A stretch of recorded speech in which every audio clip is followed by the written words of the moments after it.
नमस्कार दोस्तों, स्वागत है आप सभी का पाथफाइंडर पर। हमारे नॉर्थ ईस्टर्न स्टेट्स के लिए स्पेसिफिकली एंड पर्टिकुलरली त्रिपुरा के लिए जो भारत ने बांग्लादेश से चिटागोंग पोर्ट का एक्सेस लिया हुआ था, वो दोस्तों अभी फिलहाल बांग्लादेश ने अपने पोर्ट का एक्सेस देना रिफ्यूज कर दिया है। आप लोग यहाँ पे देख सकते हैं, खबर जो है कल ही सामने आई है। नॉर्थ ईस्ट लाइव न्यूज़पेपर ने इसको कवर किया है कि त्रिपुरा का जो एक्सेस था टू द चिटागोंग पोर्ट वो स्टॉल हो गया है over the ongoing Bangladeshi turmoil. आपको बहुत ही सिंपल शब्दों में अगर बताना चाहूँ तो बेसिकली हमने जो एक्सेस लिया हुआ था उसके पीछे मेनली दो रीजंस थे। पहला रीजन तो ये था कि हमारी जो नॉर्थ ईस्ट की स्टेट्स हैं वो मेनली अपने चाटोगरांग पोर्ट के माध्यम से जो ट्रेड है उसको कर पाएंगे विद दी कोलकाता पोर्ट, और उसके माध्यम से जो भारत की बची हुई स्टेट्स हैं उनके साथ ये व्यापार को कर पाएंगे। दूसरा रीजन इस एक्सेस के पीछे था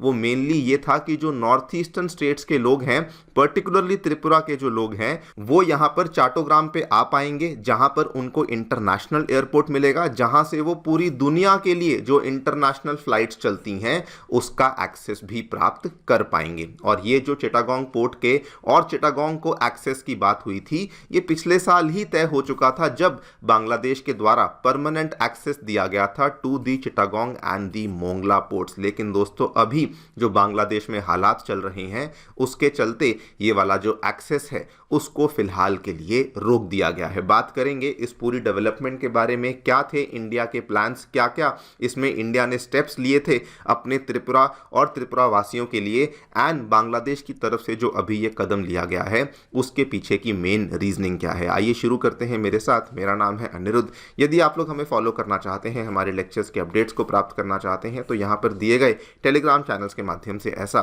कर सकते हैं। दोस्तों आगे बढ़ने से पहले बताना चाहूँगा कि अनअकैडमी के जो ऑफलाइन सेंटर्स हैं वो नई दिल्ली के करोल बाग, नई दिल्ली के मुखर्जी नगर, उत्तर प्रदेश के प्रयागराज एंड बिहार की राजधानी पटना में आ चुके हैं। इन सभी सेंटर्स में जीएस बैचेस को आपके लिए लाया जा रहा है at a very very attractive price of 80,000 rupees. इसके साथ में आपको हमारे सेंटर्स में सीसैट, ऐसे writing classes, current affairs coverage और टेस्ट सीरीज जैसी सेवाएं भी अवेलेबल करवाई जा रही हैं। कोई भी डाउट है, कोई भी क्वेरी है, हमारे सेंटर को विजिट करिए या फिर नीचे दिए गए फ़ोन नंबर्स पर फ़ोन भी कर सकते हैं। फ्री स्टडी मटेरियल पाने के लिए हमारी नई ऐप को डाउनलोड कर सकते हैं, इसका लिंक भी डिस्क्रिप्शन बॉक्स में नीचे दिया गया है।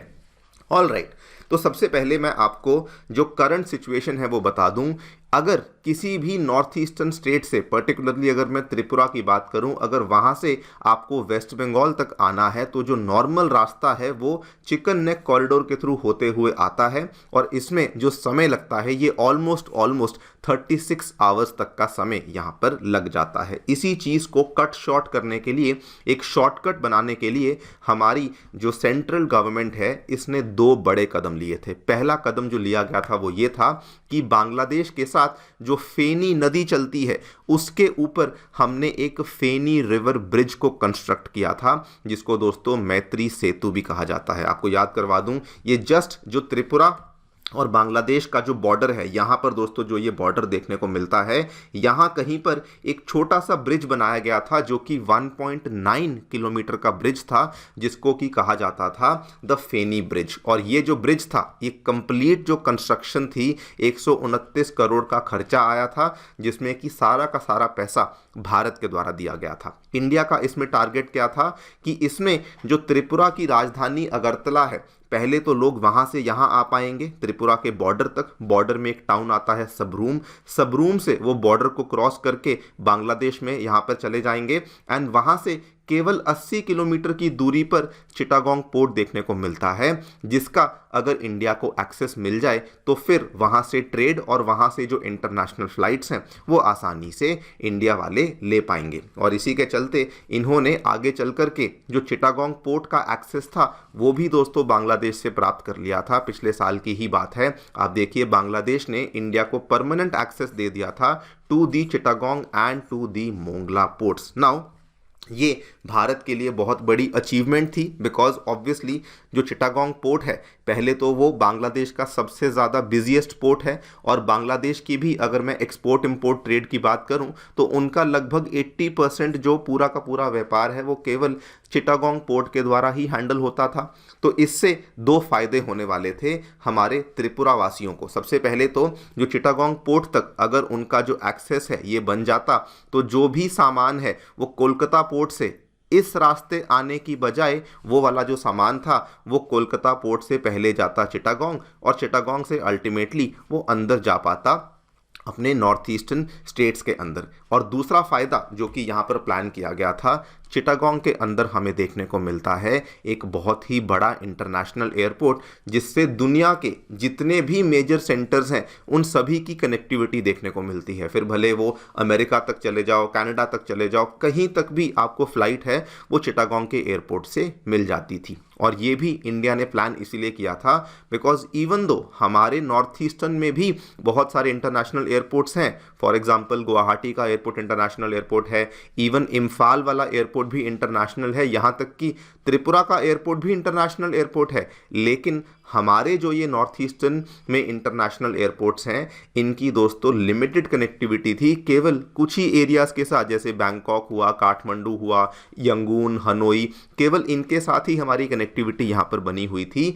हमारी कनेक्टिविटी डायरेक्ट जो दूसरे बड़े बड़े इंटरनेशनल डेस्टिनेशंस हैं वहाँ तक नहीं बनी हुई थी। और इसीलिए प्लानिंग ये करी गई थी कि त्रिपुरा के अगरतला से सबसे पहले लोग चले जाएंगे चिटागोंग, और वहाँ से उसके बाद वो जहाँ पर भी उनको जाना है, जो भी इंटरनेशनल फ्लाइट उनको पकड़नी है, वो चिटागोंग के माध्यम से वहाँ से उसको ले पाएंगे। लेकिन अब दोस्तों जो लेटेस्ट डेवलपमेंट सामने आई है, त्रिपुरा के जो ट्रांसपोर्ट और tourism minister mister Sushanta Chaudhary हैं, इन्होंने एक रीजनल सेमिनार अटेंड करते हुए इस बात को कहा कि अर्लियर बांग्लादेशी गवर्नमेंट ने इन प्रिंसिपल हमें अग्री कर दिया था to allow the use of the Chittagong international sea port, लेकिन अभी जो है उनके द्वारा ये एक्सेस हमारे लिए रिफ्यूज कर दिया गया है।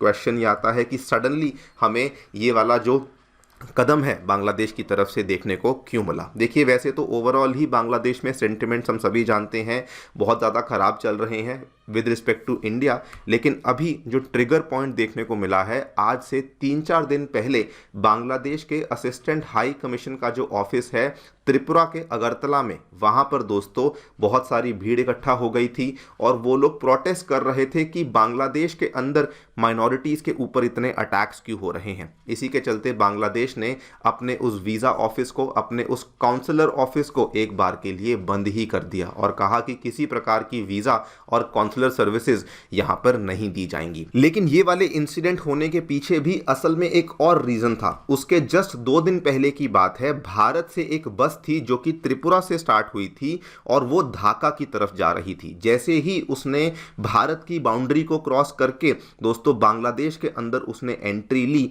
उसके ऊपर वहीं पर बहुत सारे बांग्लादेशियों के द्वारा एक अटैक किया गया था। और इसके बाद दोस्तों त्रिपुरा और बांग्लादेश के पर्टिकुलरली जो रिलेशनशिप थी वो बहुत ज़्यादा बिगड़ चुकी थी। आप लोग देखिए त्रिपुरा के कई सारे प्राइवेट हॉस्पिटल्स ने मना कर दिया कि हम लोग बांग्लादेशी पेशेंट्स का इलाज अपने अस्पतालों में नहीं करेंगे। उन्होंने बल्कि ये तक कह दिया कि कोई मेडिकल इमरजेंसी भी होगी तब भी हम लोग उनको हमारे अस्पतालों के अंदर उनका इलाज जो है उसको एंटरटेन नहीं करेंगे। त्रिपुरा ने अगले ही दिन, आप खबर देखिए, 2 दिसंबर को बांग्लादेशी गवर्नमेंट को चेतावनी दे दी, अल्टीमेटम दे दिया कि अगर आपने 135 करोड़ रुपए अभी के अभी जमा नहीं किए तो हम लोग जो है आपकी बिजली का जो कनेक्शन है, जो कि हमारी तरफ से बिजली सप्लाई होती है, उसको भी यहाँ पे कट कर देंगे। एंड चेतावनी ये भी दी थी कि त्रिपुरा जो है वो बांग्लादेश के साथ अपने जो ट्रेड टाइज हैं उनको भी सस्पेंड कर देगा। बल्कि आपको वैसे बताना चाहूँ कि त्रिपुरा और आसाम में जो Indo Bangladesh chamber of commerce है, जो कि एक प्राइवेट बॉडी है, उन्होंने ऑलरेडी अपने ट्रेड टाइज को इनके साथ सस्पेंड कर दिया है। और अब तो बल्कि त्रिपुरा की गवर्नमेंट भी ये बोल रही है कि हम लोग गवर्नमेंट लेवल पर भी इन टाइज को यहाँ पर सस्पेंड कर सकते हैं। एंड जिस तरीके से जो ये हालात चल रहे हैं, कुछ नहीं कह सकते आगे आने वाले जो हालात हैं वो किस तरीके से होने वाले हैं। खैर, हम लोग तो उम्मीद यही करते हैं कि ये जो भी डेवलपमेंट्स हैं ये जल्दी से कूल डाउन हो जाए एंड यहाँ पर जो स्टेबिलिटी है वो देखने को मिले। बाकी आप लोग जो भी सोचते हैं हमें डेफिनेटली बताएं कमेंट सेक्शन में। Thank you so much for listening, stay tuned and